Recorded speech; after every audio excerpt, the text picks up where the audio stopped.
Hello, my name's Stuart, and today I'm going to be talking about one of my all-time favourite movies, The Godfather.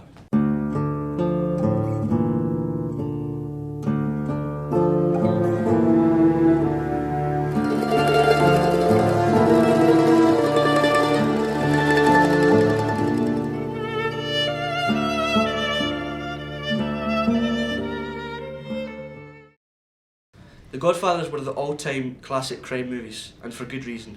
The film, directed by Francis Ford Coppola, has gone down in history as one of the greatest movies of all time. The film pushes you into the life of organised crime, family, betrayal and business. The Godfather is about an organised family of crime in upstate New York called the Corleones. Marlon Brando stars as Vito Corleone, who is the head of the business and the family. He is all about respect, family and loyalty. That's how he runs his business, and that's why he's the Godfather. The movie opens on the day of Don Corleone's daughter's wedding. This brings the family together, including the younger brother Michael, who isn't interested in working in his father's business. Above all else, the Godfather does two things perfectly, and one is subtlety. Subtlety in this film is used masterfully, allowing the viewer to piece together pieces of the film's history without having exposition shoved in their face. They don't give you any explanation as to what the family does for income. Instead, they let you find that out for yourself as you're watching. They don't tell you about the other families, instead you see their actions later in the film. The film lets you create the image for itself, which gives it an even greater sense of reality and immersion. The other thing the film does well is character development. In the film, you see the characters develop through the situations that surround them and how they're also affected by those situations. The eldest brother, Sonny, is shown as reactionary and passionate when his father is shot, and he wants action taken against the perpetrators. But he develops as caring, especially for his family, when he gets revenge for his sister who was beaten by her husband. Michael, who has the most character development in the film, goes from a voluntary exclusion from the family business to running the family business.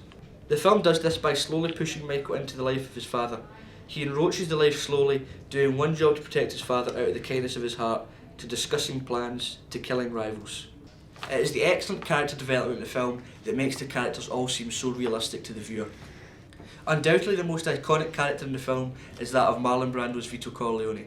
However, it wasn't all plain sailing in convincing him to do the film. The author of the original book, Mario Puzo, was the first to show interest in having Marlon Brando portray Don Vito Corleone by sending a letter to Brando in which he stated that he was the only actor who could play the Godfather. Despite his wishes, the executives at Paramount were against having Brando, partly due to the poor performance of his recent films and also his short temper.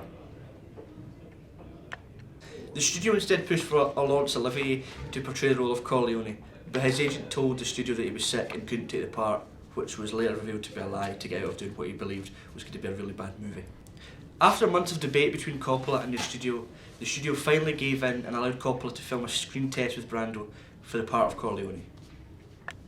However, Coppola did not want to offend Brando, so instead of telling him to do a screen test, he said that he needed to test equipment at Brando's house in California, where he secretly filmed him for the role. To prepare for the role of Corleone for the screen test, Brando put shoe polish through his hair to darken it, put cotton balls in his cheeks to affect his speech, and rolled his collar. Coppola placed Brando's audition tape in the middle of the videos of the audition tapes as the Paramount executives watched them.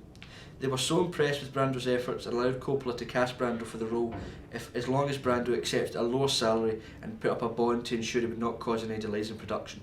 What makes Brando's performance so special for me is he acts the exact way that I would expect a real-life mafia boss to act.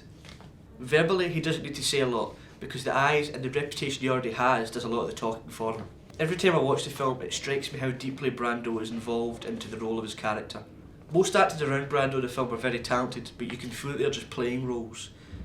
Brando is so blended into his character that you can feel he really is the Godfather. The scene where Tom Hagen tells Vito that his son Sonny has been murdered is a great example of how great Brando is. He's terribly torn between family and business. But what makes him a great Don is his ability to remain a cold-headed mafia boss even in the worst scenarios, and he does so after 2 seconds of extreme parental sadness. The Godfather portrays the Corleone family in all of their criminal glory. The film emphasised the importance of family to the male Corleones, and especially to the reigning patriarch Vito. This choice to display the criminal Corleone family as just that, a family, undermines the criminal society. The phrase "the family" is used repeatedly by members of the Corleone family to describe themselves and their position on topics. By referring to themselves as a collective instead of individuals, it makes the family seem stronger and more of a secure unit. Decisions are made for the good of the family instead for the benefit of an individual. Individuals are subservient to the family and their prime responsibility is the success of the family. The film chose to have many intimate family settings throughout the movie, juxtaposed with the criminal behaviour that was ongoing. Perhaps the most striking example comes during the wedding, which in itself is a family activity. 15 minutes into the film, while Vito is speaking with Luca Brasi, 3 children run into the room. These children help to show that Vito's criminal activity is inseparable from his family life, as even these secret meetings can be interrupted by children, the quintessential innocent members of the family. This relationship is further seen in Vito's continuous switching between the wedding and his family responsibilities, and meetings with his associates and his criminal activities. Throughout The Godfather, the Corleone men demonstrate their love and loyalty to the family through their words and actions. Unlike the stereotypical criminal to whom family is unimportant or even worse, another means to reach his end goal, the Corleone men are constantly proving their fierce loyalty and high regard for their family. The Godfather is a classic, and it deserves the title of a classic. The Godfather feels real, and that is one thing that makes it truly amazing. The characters are believable, and the story could also be very true. The Godfather is a film that everyone should watch at least once in their life, because it's an offer they can't refuse. Thanks.